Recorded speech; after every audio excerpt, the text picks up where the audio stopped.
크립토 케인지언의 광기. 스마트 컨트랙트에 관한 제 글은 이전의 블록체인 기사와 마찬가지로 상당한 반응을 불러일으켰습니다. 제 글에 대한 호평과 비판이 많았는데 이더리움, 알트코인 커뮤니티에서 그리 마음에 들지 않는다는 반응이 많았습니다. 제 관심을 끌기 위해 경쟁했던 평론가들 중 가장 눈에 띄었던 카일 사마니는 제 글에 대해 19개의 메시지로 구성된 폭풍 트윗을 날리며 거의 맹공을 퍼부었습니다. 저는 트위터에서 그를 팔로우하지 않는데 그가 텔레그램으로 제 글을 보라고 특별히 알려주지 않았다면 몰랐을 겁니다. 저는 보통 제 시간을 낭비하려는 사람들과 논쟁하는데 시간을 쓰지 않지만 이번 경우에는 예외를 두려고 합니다. 제가 크립토 케인지언의 광기라고 부르는 것을 너무나 명확하게 보여주고 있기 때문입니다. 제 글에 대한 비판의 근본적인 이유는 카일과 같은 사람들의 경제 세계관이며 기술이나 사회적 현실이 아니라는 점을 이 글에서 주장하고자 합니다. 크립토 케인지언의 오류. 첫 번째, 통계가 정확한 정보를 전달한다. 스마트 콘트랙트에 대한 첫 번째 주장은 튜링 완전성을 갖춘 이더리움의 솔리디티에 훨씬 더 많은 개발자 활동이 존재한다는 것입니다. 이 주장은 케인즈주의자들이 그토록 좋아하는 총수요와 총공급에 대한 강조, 딱 그 정도에서만 의미가 있습니다. 경제 활동 자체는 아무것도 말해주지 않습니다. 사람들이 같은 달걀을 1달러에 10억 번 거래하면 경제 활동 통계에는 10억 달러의 활동으로 집계됩니다. 집계된 숫자는 실제 부가가치와 매우 미미한 연관성을 갖고 있기 때문에 큰 의미가 없습니다. 개발자의 활동이 실제로 많은 것을 의미한다고 믿는 것은 행동을 가치로 착각하고 있는 것입니다. 가치를 창출하기 위해 활동이 필요한 것은 사실이지만 모든 활동이 가치를 창출하는 것은 아닙니다. 오히려 많은 활동은 가치를 감소시킵니다. 실제로 어떤 활동이 가치가 있고 어떤 활동이 가치가 없는지, 심지어 부정적인 영향을 미치는지 파악하는 것은 쉽지 않으며 많은 연구와 기술적 실사가 필요합니다. 이것이 바로 케인지언들이 실제 현실을 보지 않고 쉽게 측정할 수 있는 수치에 초점을 맞추는 이유입니다. 복잡한 상황을 정확히 평가하는 어려운 일보다는 쉽게 측정할 수 있는 숫자를 찾는 것이 훨씬 쉽기 때문입니다. 크립토 케인지언들도 마찬가지입니다. 프로토콜 개발 관점에서 보면 비트코인에 더 많은 개발자가 있습니다. 이더리움 개발자 활동의 대부분은 프로토콜 개발이 아닌 ICO 개발에 집중되어 있습니다. ICO는 1년이 넘도록 ICO 발행자들의 캐시카우 역할을 해왔습니다. 하지만 구덩이를 파고 다시 메우는 것이 가치를 창출하지 않듯 자금을 조달한다고 해서 가치가 창출되는 것은 아닙니다. 이러한 프로젝트의 대부분은 사용자나 제품이 전혀 없습니다. 많은 프로젝트는 수년 동안 아무것도 출시하지 않았고 토큰 보유자에 대한 어떠한 의무도 없으므로 출시할 필요도 없습니다. 다시 말해 개발자 활동은 유용성이나 부가가치를 나타내는 지표가 아니며 궁극적으로는 활동이 성공을 의미하지는 않습니다. 예를 들어 구글 글래스는 개발자 활동이 많았지만 실제로 유용하거나 실용적이거나 성공적이지 않았습니다. 크립토 케인지언의 오류. 두 번째, 중앙 집중식 시스템이 유기적인 바텀업 현실 검증 시스템보다 더 잘 작동한다. 케인지언들은 중앙계획에 대한 믿음, 특히 수요를 늘리기 위한 수단으로서 중앙계획에 대한 믿음이 있는 것으로 유명합니다. 의료, 교육, 주택과 같은 산업 전반에서 정부의 개입이 지나치다는 것을 느낀 우리의 반대에도 불구하고 그들은 우리를 위해 최선을 다하고자 했습니다. 크립토 케인지언들도 마찬가지입니다. 애초부터 완벽히 중앙에서 기획된 상품에 대한 그들의 신뢰는 놀라지 않을 수 없고 그것은 대부분 희망회로에 기반합니다. 게다가 중앙에서 설계된 많은 블록체인 시스템은 효율성이 훨씬 떨어지고 훨씬 더 많은 오버헤드가 필요합니다. 값비싼 블록체인을 사용하지 않고도 공정한 도박을 진행할 수 있습니다. 수천 번 복제되는 수백만 건의 트랜잭션 비용 없이도 특정 시점에 어떤 것이 존재했었는지 증명할 수 있습니다. 중앙 계획의 오만함은 모든 것이 잘 작동할 것이라고 생각하는 것뿐만 아니라 처음부터 그것이 최고의 솔루션이라고 생각한다는 것입니다. 하지만 이는 무언가가 작동이라도 한다는 가정하에 하는 말입니다. 암호화폐 업계 대부분의 프로젝트들은 아무런 가치도 창출하지 못했습니다. 실제로 많은 프로젝트가 사기를 치고 기만을 하고 도둑질을 하며 가치를 감소시켰습니다. 많은 프로젝트가 가치를 제공하지 못했다는 사실은 겸허하게 받아들여야 합니다.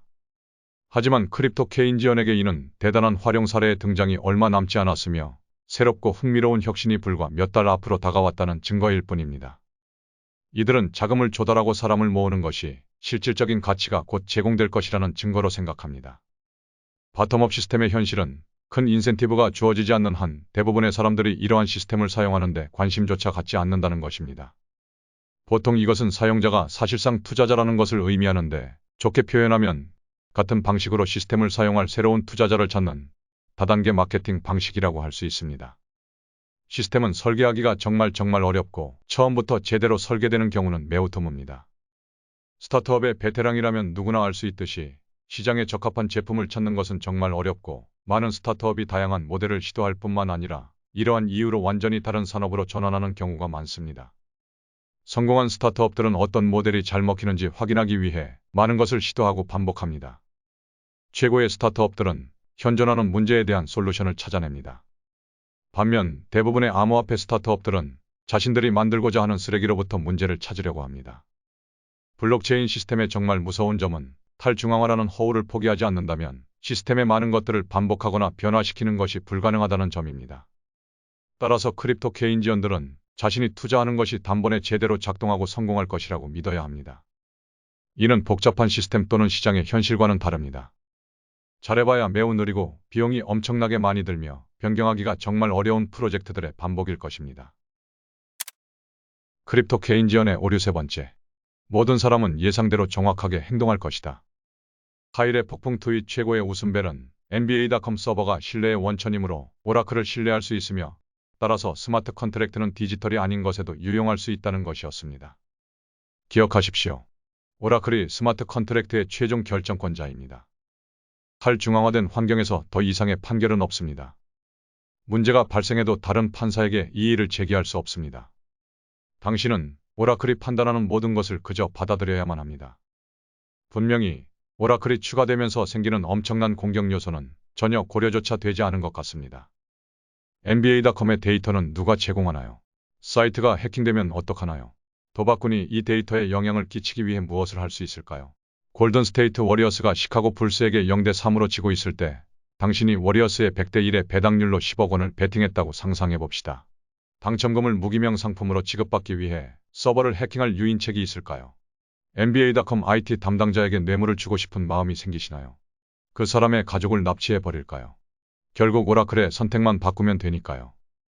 이러한 프로젝트들의 야망이 연간 30억 달러 규모의 전체 스포츠 베팅 시장을 차지하겠다는 것임을 감안할 때 이는 단순히 이론적인 문제가 아닙니다. 적대적 네트워크는 인센티브에 대해 많은 고민이 필요합니다. 또한 시스템이 복잡할수록 인센티브 구조에 어떤 구멍이 있는지 더 많이 테스트해야 합니다. 대부분의 프로젝트는 터무니없이 복잡합니다. 이에 비해 비트코인은 인센티브 구조 측면에서 훨씬 더 단순하고 덜 취약합니다. 단번에 올바른 인센티브 구조를 설계했다고 생각하는 것은 완전히 어리석은 생각이며 현실 세계의 경험 부족을 반영하는 것입니다. 이러한 질문에 대한 크립토 케인지언의 일반적인 답변은 추가 오라클, 담보형 오라클 등과 같이 추가 인센티브를 제시하는 것입니다. 누구나 5분 안에 허점을 알아낼 수 있는 엉터리 아이디어이지만 이것이 전형적인 답변입니다. 공격의 모든 경우의 수에 대한 해결책은 있을 수 있습니다. 하지만 대부분의 경우 각각의 솔루션은 더 큰 공격 요소를 만들게 됩니다. 결국 솔루션은 너무 복잡하고 분석하기 어려워져서 현실의 냉혹한 벽에 부딪혀야만 비록 허점을 발견할 수 있습니다. 결론. 케인즈주의의 진정한 약점은 공짜로 무언가를 얻을 수 있다는 믿음입니다. 이는 거시적 관점에서 깨진 유리창의 오류와 같습니다. 크립토 케인즈주의도 본질적으로 동일한 오류를 범합니다. 별 의미 없는 개발자 활동을 합니다. 중앙화된 시스템은 대개 현실에서 잘 작동하지 않습니다. 훌륭한 인센티브 구조를 만들기는 정말 어렵습니다. 이것이 바로 그들이 수많은 ICO를 하는 이유입니다. 그들은 무언가를 하고 있지만 가치를 추가하지는 않습니다. 자금을 모금하고 사람을 고용하고 어떠한 명분으로 기부를 하지만 시장에서 당신의 제품이나 서비스를 사줄 때까지 가치를 창출하지 않습니다. 그리고 실제로 가치를 창출하기 전까지는 자신이 얼마나 성공했는지 허풍을 떨어서 난다며 그 전에는 그 어떤 것도 성공했다고 말할 수 없습니다. 진정한 혁신은 언제나 비트코인이었습니다. 비트코인은 건전화폐이며 건전화폐는 장기적으로 구매력을 보전해줍니다. 이를 통해 사람들은 대규모 자본 프로젝트를 위해 저축할 수 있고 이는 다시 문명을 발전시킬 수 있습니다. 크립토 오스트리언들은 비트코인을 아무런 가치를 제공하지 않는 허황된 프로젝트가 아니라 미래를 구축하기 위한 토대라고 생각합니다. 크립토 케인지언들은 성공이란 단순히 돈을 버는 것이라고 믿습니다. 돈과 성공은 별개의 문제입니다. 문명에 기여함으로써 돈을 벌 수도 있고 지대추구를 통해 돈을 벌 수도 있습니다. 전자는 박수를 받아야 합니다. 후자는 경멸받아야 합니다. ICO 붐은 크립토 케인지언들이 그 차이를 분별하지 못한다는 것을 분명히 보여줍니다. 이로 인해 아무런 가치를 제공하지 않는 활동, 사실상 도랑을 파고 다시 메우는 것에 의미를 부여하며 상품이 만들어집니다. 이것이 바로 크립토 케인지언의 광기입니다.